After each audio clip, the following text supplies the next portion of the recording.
ಒಂದಿನ ನಮ್ಮ ಮನೆ ಬಿಟ್ಟು ಹೋಗ್ಬಿಟ್ಟೆ. ಹೇ ಗಾಯ್ಸ್, ನಮಸ್ತೆ ಎಲ್ಲರಿಗೂ. ನಾನು ನಿಮ್ಮ ಹುಬ್ಳಿ ರ್ಯಾಪರ್ ಅಮೂಲ್ಯ. ಸೊ ನನ್ನ ಬಿಗ್ಗೆಸ್ಟ್ ರಿಸ್ಕ್ ನಾ ಏನು ತೊಗೊಂಡಿದ್ದು ಲೈಫ್ದಾಗ ಅಂತ ಹೇಳಿದ್ರೆ ಕಾಲೇಜ್ ಬಿಟ್ಟಿದ್ದ. 17 ಆಗಿ ಬರೀ ಒಂದು 3 ತಿಂಗಳಾಗಿತ್ತು. ಸೊ ಅವಾಗ ನಾನು ಡಿಸೈಡ್ ಮಾಡಿದೆ ಕಾಲೇಜ್ ಬಿಡೋಣ ಅಂತೇಳಿ. ಹಾಗೇನು ಅಷ್ಟೇನು ಈಸಿಯಾಗಿಲ್ಲ ಕಾಲೇಜ್ ಬಿಡೋದು. ಹಠ ಮಾಡಿದೆ ಮನೆದಾಗ ಕಾಲೇಜ್ ಬಿಡ್ಬೇಕು, ನಂಗೆ ಇಂಟ್ರೆಸ್ಟ್ ಇಲ್ಲ ಅಂಥೇಳಿ ಎಲ್ಲ ಇದೆಲ್ಲ ಆಗಿ ನಮ್ಮ ಪಪ್ಪಾಗೆ ನಾ ಫೋರ್ಸ್ ಮಾಡಿ ಕರ್ಕೊಂಡು ಹೋದೆ ಕಾಲೇಜಿಗೆ. ಆ್ಯಂಡ್ ಅಲ್ಲೇ ಪ್ರಿನ್ಸಿಪಲ್ ಜೊತೆ ಹೇಳಿದೆ, ನಾ ಸರ್ ಹಿಂಗೆ ಇಂಟ್ರೆಸ್ಟ್ ಇಲ್ಲ, ನಂಗೆ ಬರೋದಿಲ್ಲ ಕಾಲೇಜಿಗೆ ಅಂತ ಹೇಳಿದೆ. ಅದು ತೊಗೊಂಬ ಅಂತ ಅವ್ರು ಹಂಗೆ ಕಳಿಸಿದ್ರು ನಂಗೆ. ಅದಾದಮೇಲೆ ನಾ ಮನಿದಾಗ ಸಾಂಗ್ಸ್ ಎಲ್ಲ ಮಾಡಕ್ಕೆ ಟ್ರೈ ಮಾಡತ್ತಿದ್ದೆ. ನಂಗೆ ಮನಿದಾಗ ಏನು ಪ್ರಾಬ್ಲಮ್ ಆಗತ್ತಿತ್ತು ಗೊತ್ತಾ, ಈಗ ನಾ ಏನೋ ವಿಡಿಯೋ ಮಾಡಾಕತ್ತಿದ್ರೆ ಮನ್ಯಾಗ ಜೋರು ಸೌಂಡ್ ಇಡೋದು, FM ಇಡೋದು. ಇತ್ತ ನನಗೆ ಸೌಂಡ್ ಮಾಡೋಕ್ಕಂಗಿಲ್ಲ, ಮನ್ಯಾಗ 1,000 ಕೆಲಸ ಹಚ್ಚೋದು. ಸೊ ಏನಂತಾರೆ, ಕಾಲೇಜ್ ಬಿಟ್ಟು ಏನು ಮಾಡ್ತೀವಿ, ಮನ್ಯಾಗ ಕೆಲಸ ಮಾಡೆ ಆ ತಿಕ್ಕ ಇದು ನೆಲ್ಸ ವರ್ಷ ಇದು ವರ್ಷ ಅಂತೆಲ್ಲ ಮಾಡಾಕ್ತಾರೆ. ನಾನು ಕಾಲೇಜ್ ಜೊತೆಗೆ ಬಿಟ್ಟಿದ್ದೆ ಸಾಂಗ್ಸ್ ಮಾಡಕ್ಕೆ, ಇದು ಮಾಡಕ್ಕೆ ಅದು ಮಾಡಕ್ಕೆ ಇವೆಲ್ಲದು ಮಾಡಕ್ಕೆ ಬಿಟ್ಟಣ್ಣ. ಇಲ್ಲಿ ನೋಡಿದ್ರೆ ಮನ್ಯಾಗ ನಂಗೆ ಆ ತಿಕ್ಕ ಈ ತಿಕ್ಕ ಇದು ವರ್ಷ ಅಂತ ನಂಗೆ ಹಚ್ಚಾರ ಮನ್ಯಾಗ ಆತು. ಮತ್ತು ನಾ ಕಾಲೇಜ್ ಬಿಟ್ಟಾಗ ಒಂದು ಸ್ವಲ್ಪ ಜಾಸ್ತಿ ಮನ್ಯಾಗ ಇದು ಮಾಡಕತ್ತರ ನಂಗೆ. ಆ್ಯಂಡ್ ಎಷ್ಟು ಪ್ರಾಬ್ಲಮ್ ಆಗತ್ತಿತ್ತು ಅಂದ್ರೆ ನಾನು ಫೈನಲಿ ಒಂದಿನ ಡಿಸೈಡ್ ಮಾಡಿಬಿಟ್ಟೆ. ಅಂದ್ರೆ ಒಂದಿನ ನಮ್ಮ ಮನೆ ಬಿಟ್ಟು ಹೋಗ್ಬಿಟ್ಟೆ ಫಾರ್ 3 ಮಂತ್ಸ್. ಲಿಟ್ರಲಿ 3 ತಿಂಗಳು ನಾ ಮನೆ ಹೊರಗಿದ್ದೆ. ಅಷ್ಟು ವರ್ಸ್ಟ್ ಆಗಿತ್ತು ನನ್ನ ಜೊತೆ. ನಾ ಮನೆ ಬಿಟ್ಟಿದ್ದಕ್ಕೆ ಬರೀ ಅದು ಒಂದೇ ರೀಸನ್ ಇಲ್ಲ, they are so many reasons. ಹೇಳೋದು ಬೇಡ ಅದನ್ನು. ಇನ್ನು ಸ್ವಲ್ಪ ಸಾಂಗ್ಸ್ ಆದಮೇಲೆ ಮ್ಯಾಟ್ರ್ ಮೇಲೆ ಒಂದು ಸಾಂಗ್ ಮಾಡತ್ತೇನೆ ನಾನು. ನೀವು ಅದ್ರಾಗ ರಿಲಿಕ್ಸ್ದಾಗ ನೋಡ್ಬೋದು ನಂಗೆ ಹೆಂಗೆ ಟ್ರೀಟ್ ಆಗಿತ್ತು. ನನ್ನ ಸ್ಟೋರಿನೂ ಹೇಳ್ತೇನೆ ಅದ್ರಾಗ ಟೋಟಲಿ ಎಲ್ಲ. ಸೊ ಅದ್ರಾಗ ನೋಡ್ರಿ ನೀವು. ಇದು ವಿಡಿಯೋದಾಗ ಬೇಡ ಹೇಳೋದು. ನಾನು ಹೋದೆಪ್ಪ 3 ತಿಂಗಳು ಬಿಟ್ಟು ಇಲ್ಲೇ ನಮ್ಮ ಮನೆ ನಿಯರ್ ಕಡೆ ಒಂದು ಮನೆ ತೊಗೊಂಡಿದ್ದೆ. ನಾನು ರೆಂಟ್ ಮಾಡಿ ಕೊಟ್ಟಿದ್ರು ನಮ್ಮ ಪಪ್ಪ ನಂಗೆ ಮನೆ. ಸೊ ಅದು ವರ್ಸ್ಟ್ ಆಗಿತ್ತು. ಮೀನ್ಸ್ ನಂಗೆ ಮನೆ ಬಿಟ್ಟು ಅವರು ಹೊರಗೆ ಹೋಗಂದ್ರೆ ನಂಗೆ ಹೋಗಾಕು ನನಗೂ ಅಷ್ಟು ತಲೆ ಕೆಟ್ಟಿದ್ದೆ. ಸೊ ಅಷ್ಟು ನಂಗೆ ವರ್ಸ್ಟ್ ಬಿಹೇವ್ ಆಗಿ ಟ್ರೀಟ್ ಮಾಡಿದ್ರು ಹಂಗೆಲ್ಲರೂ ಆಗ. ಸೊ ನಾ ಹೋಗ್ಬಿಟ್ಟೆ ಮನೆ ಬಿಟ್ಟು 3 ತಿಂಗಳು ಹೊರಗೆ. ಅವಾಗ ನಮ್ಮ ಪಪ್ಪ ಇರ್ತಿದ್ರು ನನ್ನ ಜೊತೆ, ಅಲ್ಲೇ ಬಂದಿರ್ತಿದ್ರು. ಆ್ಯಂಡ್ ನಂಗೆ ಗ್ರೋಸರೀಸ್ ಎಲ್ಲ ಕೊಡ್ತಿದ್ರು. ನಾ ವಾಪಸ್ ಮನೆಗೆ ಬರೋಂಗಿಲ್ಲ ಅಂತ ಆಗಿತ್ತದ. ನಾ ಹಂಗೆ ಅಂದ್ಕೊಂಡಿದ್ದೆ ಬರೋಂಗಿಲ್ಲ ಅಂತ ಹೇಳಿ. ಆಮೇಲೆ ಏನಾಯ್ತು, ನಾನು ಆ ಮನೆಗೆ ಹೋದ ಕೂಡಲೇ ನಂಗೆ ಮೆಂಟಲಿ ಎಷ್ಟು ಡಿಸ್ಟರ್ಬ್ ಆಗಿದ್ದೆ ಅಂದ್ರೆ, ನಂಗೆ ಸಾಂಗ್ಸ್ ಬರೋಕ್ಕಾಗತ್ತಿದ್ದಿಲ್ಲ, ವಿಡಿಯೋಸ್ ಮಾಡೋಕ್ಕಾಗತ್ತಿದ್ದಿಲ್ಲ. ಫುಲ್ ಮೆಂಟಲಿ ಡಿಸ್ಟರ್ಬ್ ಆಗಿದ್ದೆ ನಾನು ಲಿಟ್ರಲಿ ಅಷ್ಟೆಲ್ಲ ನನ್ನ ಜೊತೆ ಆಗಿದ್ದಕ್ಕೆ. ಸೊ ಆ ಮನೆಗೆ ಹೋಗಿ ಸಾಮಾನಿಟ್ಟು ನಾ ಅಡ್ಗೆ ಮಾಡ್ಕೊಂಡು ತಿಂತಿದ್ದೆ ದಿನ. ಇಲ್ಲ ಈಗ ಒಬ್ಬಕ್ಕೆ ಹೆಂಗೆ ಇರ್ತಾರೆ ನೋಡು, 17 ವರ್ಷದ ಹುಡುಗಿ ಒಂದೇ ಮನ್ಯಾಗ ಇರ್ತಿದ್ದೆ ನಾನು.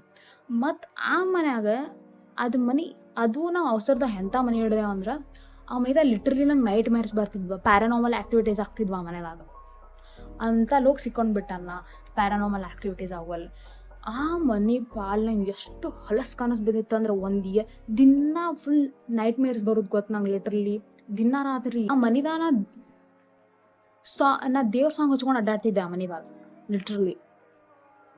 ನಾ ಎಂದೂ ಮಾಡ್ದಕ್ಕೆ ಅಲ್ಲ, ನಾ ದೇವ್ರ ಸಾಂಗ್ ಅಷ್ಟು ಕೇಳೋದಿಲ್ಲ. ಆ ಮನಿದಾಗ ದೇವ್ರ ಸಾಂಗ್ ಹಚ್ಕೊಂಡು ಕುಂದಿರ್ತಿದ್ದೆ ನಾ.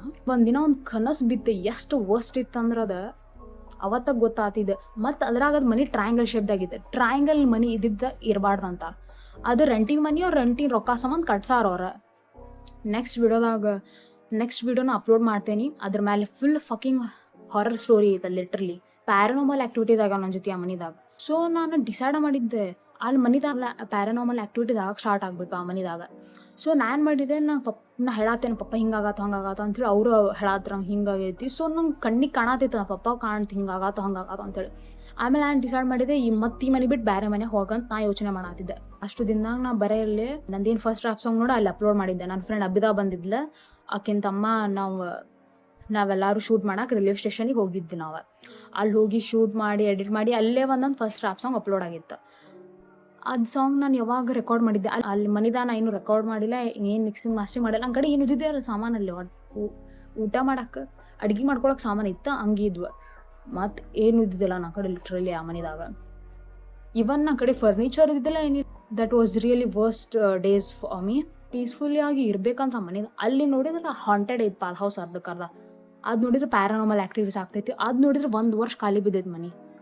ಒಪ್ಪ ನಾನು ಆ ಮನೆ ಅಜೀಬ ಇತ್ತು. ಅದು ಲಿಟ್ರಲಿ ನಾರ್ಮಲ್ ಹಂಗೆ ಸ್ಕ್ವೇರ್ ಇದ್ದಿಲ್ಲ ಆ ಮನೆ. ಫುಲ್ ಟ್ರಯಾಂಗಲ್, ಫುಲ್ ಕರೆಕ್ಟ್ ಮೂಲಿ ಇದ್ವು, 3 ಮೂಲಿ ಇದ್ವು ಆ ಮನೆದಾಗ. ಅಯ್ಯೋ ಅಲ್ಲೇ ನಂಗೆ ದಿನ ಇವ್ರದ್ದು ಎಷ್ಟು ವರ್ಸ್ಟ್ ಅನ್ಸಾತಿದ್ದು ಗೊತ್ತಾ. ನಾ ಫುಲ್ ರಾತ್ರಿ ಎದ್ದೇಳ್ತಿದ್ದೆ, ಬೆಳಿಗ್ಗೆ ಮಕ್ಕೋತಿದ್ದೆ ಅಲ್ಲ. ನನ್ನ ಫ್ರೆಂಡ್ ಸ್ಟಫಿ ಇದ್ಲ, ನನ್ನ ಬೆಸ್ಟ್ ಫ್ರೆಂಡ್ ಆಕಿನ ಜೊತೆ ಮಾತಾಡ್ಕೊಂಡು ಕುಂದಿರ್ತಿದ್ದೆ ನಾನು ಫುಲ್ ರಾತ್ರಿ. ಫಾಲ್ತು ಇದಾದ. ಮತ್ತು ಅದು ದೆವ್ವನ ಬಗ್ಗೆನೇ ಮಾತಾಡ್ಕೊಂಡು ಕುಂದಿರ್ತಿದ್ವಿ ಅದ್ರ ಮೇಲಿಬ್ರು. ಆಮೇಲೆ ನಾ ಇಲ್ಲಾಂದ್ರೆ ಮೂವೀಸ್ ನೋಡ್ಕೊಂಡು ಕುಂದಿರ್ತಿದ್ದೆ ಫುಲ್ ನೈಟ್. ಬೆಳಿಗ್ಗೆ ಟೈಮ್ ಮಕ್ಕೋತಿದ್ದೆ. ಅಷ್ಟು ವರ್ಸ್ಟ್ ಫೀಲ್ ಅನ್ನಿಸ್ತಿದ್ದು ನಂಗೆ. ಅದು ಭಾಳ ಹೊಲಸ್ ಫೀಲಿಂಗ್ ಇದ್ದು ಗೊತ್ತಾ ಮನೆದಾಗ. ಅವಾಗ ನಮ್ದು ಮಾವ ಬಂದ್ರು. ಈ ಟಾಕ್ ವಿತ್ ಮೀ. ಅವ್ರೇನು ಹೇಳಿದ್ರು, ನೀ ಬೆಟ್ರ್ ವಾಪಸ್ ಮನೆಗೆ ಬಾ ಆ್ಯಂಡ್ ದಿಸ್ ದ್ಯಾಟ್ ಹೇಳಿದ್ರು ಅವರು. ಆಮೇಲೆ ನೀವು ಒಬ್ಬೇಕಾಗ್ತಿ ಆ್ಯಂಡ್ ನಿಮ್ಮ ಪಪ್ಪಾನೂ ಇರೋದಿಲ್ಲ, ಅವರು ಡ್ಯೂಟಿಗೆ ಹೋಗ್ಬಿಡ್ತಾರ ಅಂತೆಲ್ಲ ಹೇಳತ್ರ, ಒಬ್ಬೇಕೆ ಸೇಫ್ ಇಲ್ಲ ಅಂತ ಹೇಳಿದ್ರು. ಮತ್ತು ಆಯ್ತು ತಗೋ, ನಂಗೆ ಒಂದು ಮನೆದಾಗ ಸಪ್ರೇಟ್ ರೂಮ್ ಕೊಡ್ರಿ, ನಂಗೆ ಡಿಸ್ಟರ್ಬ್ ಮಾಡಕ್ಕೆ ಹೋಗ್ಬೇಡ್ರಿ, ನಂಗೆ ಮೊದಲಿನಂಗೆ ಟ್ರೀಟ್ ಮಾಡಕ್ಕೆ ಹೋಗ್ಬೇಡ್ರಿ ಅಂತೆಲ್ಲ ಅಂದ ನಾನು. ಸೊ ಹ್ಞೂ ಅಂದಿದ್ದಕ್ಕೆ ನಾ ಮತ್ತೆ ವಾಪಸ್ ಇಲ್ಲಿ ಮನೆಗೆ ಬಂದೆ. ಅದಾದಮೇಲೆ ನಮ್ಮ ಮಾಮ ಹಿಂಗೆ ಹೇಳಿದ್ರೆ ಮತ್ತೆ ವಾಪಸ್ ಈ ಮನೆಗೆ ಬಂದೆ. ಆ ಮನೆಯಾಗಿನ ಸಾಮಾನು ಮತ್ತೆ ವಾಪಸ್ ಇಲ್ಲಿ ತಂದಿಟ್ಟು ಮತ್ತೆ ಇಲ್ಲೆಲ್ಲ ನಂದು ರೂಮ್ ಕರೆಕ್ಟ್ ಮಾಡ್ಕೊಂಡು ಭಾಳ ಅಷ್ಟಾಗಿ ಅನ್ನೋ ಜೊತೆ ಇಂಥವಲ್ಲ ಅಂದ. ನಾ ಕಾಲೇಜ್ ಹಚ್ಚೋದು ದೊಡ್ಡ ಮಾತಿತ್ತು, ಅವ್ರು ಫೋರ್ಸ್ ಮಾಡ್ಯಾರ ಅಂಥೇಳಿ ನಾ ಹಚ್ಚಿದ್ದೆ ಮನೆದಾಗ. ನಾ ಹೇಳಿದ್ದೆ ಇಲ್ಲಿ ಮನೆಗೆ ಬಂದೆ ಮತ್ತು ಎಲ್ಲ ರೂಮ್ ನಂಗೆ ಕರೆಕ್ಟ್ ಮಾಡಿ ಇದೆಲ್ಲ ಮಾಡೋಷ್ಟಿಗೆ ಒಂದು ತಿಂಗಳಾಗಿ 1-2 ತಿಂಗಳಾಗಿ ಮುಗೀತು. ಆಮೇಲೆ ನಾ ಸಾಂಗ್ಸ್ ಎಲ್ಲ ಮಾಡಕತ್ತೆ. ಸಾಂಗ್ಸ್ ಮಾಡಿ ರೆಕಾರ್ಡ್ ಮಾಡಿ ಇದು ಶೂಟ್ ಮಾಡೋದು, ಲೊಕೇಶನ್ ನೋಡೋದು, ಯಾರ್ದು ಸಪೋರ್ಟ್ ಇಲ್ಲಾರ್ದ ಟೀಮ್ ಇಲ್ಲಾರ್ದ ಸ್ಟುಡಿಯೋ ಇಲ್ಲಾರ್ದ ಯಾರ್ದು ಸಪೋರ್ಟ್ ಇಲ್ಲಾರ್ದ ನಾ ಒಬ್ಬೇಕೆ ಶೂಟ್ ಮಾಡಿ, ನಾನೇ ಮಿಕ್ಸಿಂಗ್ ಮಾಸ್ಟರಿಂಗ್ ಮಾಡಿ, ನನ್ನ ಬೆಸ್ಟ್ ಫ್ರೆಂಡ್ ಮಾಡ್ತಿದ್ರು ಶೂಟ್ ಮಾಡೋಕೆ, ಔಟ್ಫಿಟ್ಸ್ ಆಗಲಿ ಅವ್ರು ಹೆಲ್ಪ್ ಮಾಡ್ತಿದ್ರು. ಆ್ಯಂಡ್ ನನ್ನ ಜೊತೆ ಯಾರು ಇಲ್ಲಾರ್ದಾಗ ಇವ್ರು ಇದ್ರು, ನಂಗೆ ಇವ್ರು ಹೆಲ್ಪ್ ಮಾಡಿ happy about damn. And I feel so lucky those type of best friends. So ನಂಗೇನು ಕಡಿಮೆ, ನಂಗೆ ಮೆಂಟಲಿ ಫುಲ್ ವರ್ಸ್ಟ್ ಆಗಿತ್ತು ನನ್ನ ಜೊತೆ. ಯಾವಾಗ ನಾ ಕಾಲೇಜ್ ಬಿಟ್ಟು the way my family reacted, ನನ್ನ ಫ್ಯಾಮಿಲಿ ಹೆಂಗೆ ರಿಯಾಕ್ಟ್ ಮಾಡಿತ್ತು, they are so much stories. ನಾ ಈ ವಿಡಿಯೋದ ಹೇಳಕ್ಕೆ ಹೋಗಿಲ್ಲ. ನಾ ಒಂದು ಸಾಂಗ್ ಮಾಡತ್ತೀನಿ ಇದ್ಮೇಲೆ about the problems what I got from my family, this all things. ನಾ ಒಂದು ಸಾಂಗ್ ಮಾಡ್ತೀನಿ. ಯು ಗಾಯ್ಸ್ ನಂದು ರಿಲೀಕ್ಸ್ ನೋಡ್ರಿ, ನನ್ನ ಸಾಂಗ್ ನೋಡ್ರಿ, ಗೊತ್ತಾಗ್ತೈತಿ ಅದರ ಫುಲ್ ಟೋಟಲಿ ಸ್ಟೋರಿ ನನ್ನ ಜೊತೆ ಹೆಂಗಾಗಿತ್ತು ಏನಾಗಿತ್ತು ಅಂಥೇಳಿ. ಈ ವಿಡಿಯೋದಾಗ ಏನು ಹೇಳೋದಿಲ್ಲ ಅದ್ರ ಬಗ್ಗೆ. ನನಗೇನು ಕಡಿಮೆ ತ್ರಾಸಾಗಿಲ್ಲ ಕಾಲೇಜ್ ಬಿಟ್ಟು. ನಾ ಡಿಸೈಡ್ ಮಾಡ್ಕೊಂಡಿದ್ದೆ ನಂಗೆ ಎಷ್ಟು ತ್ರಾಸಾದರೂ ಏನಾದರೂ ನಾ ಫೇಸ್ ಮಾಡ್ತೇನೆ, ನಾ ಮಾಡ್ತೇನೆ ಅಂತ ಹೇಳಿ. ಸೊ ನಾ ಏನೂ ಸಪೋರ್ಟ್ ಇಲ್ಲಾರ್ದ, ಯಾರು ಏನೂ ಮಾಡಲಾರ್ದ ಆದರೂ ನಾ 4 ರ್ಯಾಪ್ ಸಾಂಗ್ಸ್ ಅಪ್ಲೋಡ್ ಮಾಡೇನಿ. And yes, I am doing it. I am so happy about myself. ನಂಗೆ ಭಾಳ ಖುಷಿ ಅನ್ನಿಸ್ತೈತಿ ನನ್ನ ಸಂಬಂಧ.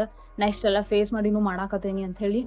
ಕಾಲೇಜ್ ಬಿಟ್ಟು ಮನ್ಯಾಗ ಪ್ರಾಬ್ಲಮ್ ಆಗಿ, ಮನ್ಯಾಗ ರಿಯಾಕ್ಟ್ ಹಂಗೆ ಮಾಡಿ, ನಾ ಮನೆ ಬಿಟ್ಟು ಮನೆ ಅಲ್ಲೇ ನಾವು ಒಬ್ಬೇಕೆ ಇದ್ದು 3 ತಿಂಗಳದಾಗ ಆ ಮನೆ ಮತ್ತು ಅದು ಹಾಂಟೆಡ್ ಇದ್ದ. ಮತ್ತು ಆ ಮನೆಯಿಂದ ಈ ಮನೆ ಬಂದು ಸೀರಿಯಸ್ಲಿ ಎಷ್ಟು ವರ್ಸ್ಟ್ ಆಗಿದ್ದು ಗೊತ್ತಾ.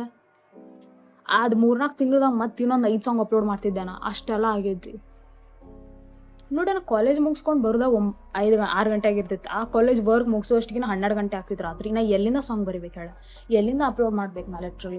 And this is only 0.1%. ನಾನು ನಿಮ್ಗೆ ಹೇಳಿದ್ದೆ ನನ್ನ ಸ್ಟ್ರಗಲ್ಸ್ ಏನೆಲ್ಲ ಏನಾಗಿತ್ತು ನನ್ನ ಕಾಲೇಜ್, ನಂದು ರಿಸ್ಕ್ ಇಷ್ಟೆಲ್ಲ ತೊಗೊಂಡು ಏನೇನಾಗಿತ್ತು ಅಂತೇಳಿ. ಇನ್ನೂ ಹೇಳಿಲ್ಲ ನಿಮ್ಗೆ 99.99%. ನಾ ಇನ್ನೂ ನಿಮ್ಗೆ ಹೇಳಿಲ್ಲ ಏನಾಗಿತ್ತು ನನ್ನ ಜೊತೆ.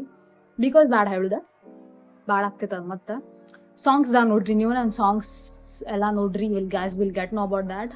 ನಾ ಸಾಂಗ್ಸ್ ಮಾಡೋದು ಯಾರ್ದು ಸಪೋರ್ಟ್ ಇಲ್ಲ ಮಾಡೋದು ಇಷ್ಟು ನಿಮಿಷದಾಗ ಅದು ಈಸಿ ಕಾಣ್ಬೋದು. ಬಟ್ ಇಲ್ಲೇ ನಾವು ಮಾಡ್ತಿರ್ತೇವೆ ನೋಡ, ಇಲ್ಲೇ ಎಷ್ಟು ಸ್ಟ್ರಗಲ್ ಇರ್ತೈತಿ ಅದು ನಮ್ಗೆ ಗೊತ್ತಿಲ್ಲ. ಸೊ ಭಾಳ ಸ್ಟ್ರಗಲ್ ಇರ್ತೈತಿ ಏನು ಮಾಡೋದು. ಕನ್ಸಿಸ್ಟೆನ್ಸ್ ಆಗಿ ನಾವು ವಿಡಿಯೋ ಅಪ್ಲೋಡ್ ಮಾಡೋದು, ಎಡಿಟ್ ಮಾಡೋದು, ರೆಕಾರ್ಡ್ ನಾನು ಮಾಡ್ತೇನೆ, ಮಿಕ್ಸಿಂಗ್ ಮಾಸ್ಟ್ರಿಂಗ್, ಶೂಟ್ ಮಾಡೋದು, ನನ್ನ ಐಡಿಯಾಸ್, ಲೊಕೇಶನ್ ಹುಡ್ಕೋದು, ಪ್ರೊಮೋಟ್ ಮಾಡೋದು, ಸಾಂಗ್ ಎಡಿಟ್ ಮಾಡೋದು, ಇವೆಲ್ಲ ಲಿಟ್ರಲಿ ನಾನೇ ಮಾಡ್ಬೇಕು. ಯಾವಾಗ ಮಾಡ್ಬೇಕಂಥೇಳಿ ಇರ್ತೈತಿ ನೋಡ, ಮಾಡ್ತಾರೆ. ಸೊ ನನ್ನ ಕಡೆ ಸ್ಟುಡಿಯೋ ಎಲ್ಲ ಆದಿಲ್ಲ ಅಂಥೇಳಿ ನಾನು ರೀಸನ್ ಕೊಟ್ಕೊಂಡು ಕುಂದಿರ್ಬೋದಾಗಿತ್ತು. ಬಿಕಾಸ್ ನಂಗೆ ಮಾಡೋದೈತಿ, ನಾ ಮಾಡತ್ತೇನೆ ಅಂತ ಕುಂತಿದ್ದೆ. ಸೊ ನಾವು ಮಾಡತ್ತೇನೆ ಅದನ್ನು. ಎಸ್, ಆ್ಯಂಡ್ ನಂಗೆ ಭಾಳ ಖುಷಿ ಐತಿ ನನ್ನ ಸಂಬಂಧ ನಾ ಇಷ್ಟೆಲ್ಲ ಮಾಡತ್ತೇನೆ ಅಂತ ಹೇಳಿ. I am so happy about my self guys. ಇಷ್ಟು 17 ಏಜ್ದ ನಂದು ಮನೆ ಬಿಟ್ಟು ಹೋಗಿ ನಾ ಇಲ್ಲಿ ಬಂದು ಸಾಂಗ್ಸ್ ಮಾಡಿ, ಓ ಮೈ ಗಾಡ್, ಸಮಥಿಂಗ್ ಇಸ್ ಏರೋಪ್ಲೇನ್ ಇರ್ಬೋದು, ಅದು ಮ್ಯಾಲೇನೋ ಹೊಂಟೈತಲ್ಲ ಏರೋಪ್ಲೇನ್. ಇಷ್ಟೆಲ್ಲ ಮಾಡಿದೆ ನನ್ನ ಲೈಫ್ದಾಗ ನಾನು. ಆ್ಯಂಡ್ ನಂದು ಅದೇನು ಹಾಂಟೆಡ್ ಸ್ಟೋರಿ, ನನ್ನ ಜೊತೆ ಏನು ಪ್ಯಾರನಾರ್ಮಲ್ ಆ್ಯಕ್ಟಿವಿಟೀಸ್ ಆಗ ನೋಡ ಮನೆದಾಗ, ಅದ್ರದ್ದು ಸ್ಟೋರಿ ಹೇಳ್ತೇನೆ ನಿಮ್ಗೆ. ಯೂಟ್ಯೂಬ್ ಚಾನಲ್ ಸಬ್ಸ್ಕ್ರೈಬ್ ಮಾಡಿರಿ guys, and like and comment and share this video, and support ಮಾಡಿರಿ ಗಾಯ್ಸ್. ಇನ್ಸ್ಟಾದಲ್ಲಿ ಹೋಗಿ ಫಾಲೋ ಮಾಡಿರಿ, ಇದರಲ್ಲಿ ಲಿಂಕ್ ಇದೆ, ಹೋಗಿ ಚೆಕ್ಔಟ್ ಮಾಡಿರಿ. ಇನ್ಸ್ಟಾದಲ್ಲಿ ಹೋಗಿ ಅಪ್ಲೋಡ್ ಮಾಡಿರಿ, ನಾನು ಡೈಲಿ ಅಪ್ಡೇಟ್ಸ್ ಕೊಡ್ತಿರ್ತೇನೆ. And I will upload reels also. And still I am so happy that I am doing this all things alone. I can't believe I am doing it. ನಾ ಅಲ್ಲೇ ಸಣ್ಣಗಿದ್ದಾಗ decide ಮಾಡಿದ್ದೆ ನಾವು ಮಾಡತ್ತೇನಿ ಅಂದೇಳಿ. ನಾ ಬರೀ ಇದನ್ನ ಯೋಚನೆ ಮಾಡ್ತಿದ್ದೆ. ನಾ ಸಣ್ಣಗಿದ್ದಾಗ ಯಾವಾಗ ನಾ 8th 9th 10th ಇದ್ದೆ ನೋಡ, ಆಗಿಂದ ಯೋಚನೆ ಮಾಡಾತಿದ್ದೆ, ನಂಗೆ ಮನೆಗೆ ಹಿಂಗೆ ಅಂದ್ರೆ ಏನು ಮಾಡಲಿ, ಹಿಂಗೆ ಯಾರು ನಂಗೆ ಸಪೋರ್ಟ್ ಮಾಡಲಿ ಅಂದ್ರೆ ಏನು ಮಾಡಲಿ, ನಂಗೆ ವಿಡಿಯೋ ಶೂಟ್ ಮಾಡೋರಿಲ್ಲ ಅಂದ್ರೆ ಏನು ಮಾಡಲಿ, ಬೀಟ್ ಮಾಡೋರೇ ಇಲ್ಲ ಅಂದ್ರೆ ಏನು ಮಾಡಲಿ. ಸೊ ನಾ ಹಿಂಗೆಲ್ಲ ಯೋಚನೆ ಮಾಡಿ ಈ ಟೈಪ್ಸ್ ಹಿಂಗೆಲ್ಲ ತಲೆಗೆ ಬಂದು ಏನು ಮಾಡ್ಬೇಕು. ನಾ ಫೋನ್ದಾಗೆಲ್ಲ ಅರ್ಧ ಕಲ್ತಿದ್ದು, ಸಾಂಗ್ ಹೆಂಗೆ ಬರೀತಾರೆ, ಬೀಟ್ ಹೆಂಗೆ ಮಾಡ್ತಾರೆ, everything I learn from YouTube only bro. No one teached me how to do and everything. Video shooting ಬಗ್ಗೆ and everything I learned by YouTube. ನನ್ನ ಲಾಸ್ಟ್ ರ್ಯಾಪ್ ಸಾಂಗಿಗೆ ಸಪೋರ್ಟ್ ಮಾಡಿರಿ ಭಾಳ. Thank you so much guys. See you in the next video. Bye ನಮಸ್ತೆ and subscribe ಮಾಡೋದು ನೆನಪು ಮಾಡಿರಿ guys. ಬಾಯ್.